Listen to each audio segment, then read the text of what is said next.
When most people imagine ancient Rome, they picture something elegant. Marble temples glowing in the sunlight, senators in crisp white togas looking thoughtful and important, triumphal arches, statues of heroic generals, and fountains gently splashing in picturesque plazas. In other words, the Rome you'd see on a brochure. And yes, that version absolutely existed, but it wasn't where most Romans lived. Those beautiful monuments were essentially the city's public relations department. When ambassadors, traders, or visiting dignitaries arrived, this was the highlight reel. Look at our temples, look at our roads, look at how civilized we are. What they didn't show visitors were the neighborhoods just a few streets away.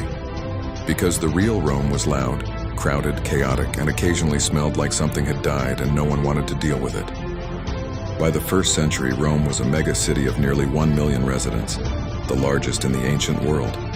Unfortunately, it was also a city that had never heard of zoning laws, building inspectors, or the radical idea that streets should be wide enough for 2 carts to pass without starting a diplomatic incident. Space was limited, which meant buildings went up, very far up. Most Romans lived in apartment blocks called insulae. These were tall, narrow structures stacked several stories high and squeezed into tight streets like architectural Tetris. The lower floors were desirable and expensive. The higher you climbed, the cheaper the rent, and the closer you were to meeting gravity in a very personal way if the building collapsed. Construction quality in many insulae could only be described as ambitious. Landlords loved to build quickly and cheaply. Wooden beams, thin walls, and questionable foundations were standard. Fires were frequent, collapses were occasional. The phrase top-floor apartment was far more dramatic than it is today. Meanwhile, the streets below were a constant riot of activity.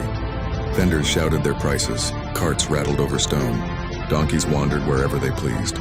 Neighbors argued through walls that were roughly the thickness of a Roman sandwich. And because Rome had no garbage collection, residents sometimes solved the problem by throwing waste out the window. Walking down a Roman street required awareness, agility, and a mild sense of fatalism. Ancient writers like Juvenal complained constantly, not just about the crowds, but the noise, the smells, and the occasional airborne surprises. So while Rome loved to present itself as the capital of civilization, most of its citizens experienced a very different version.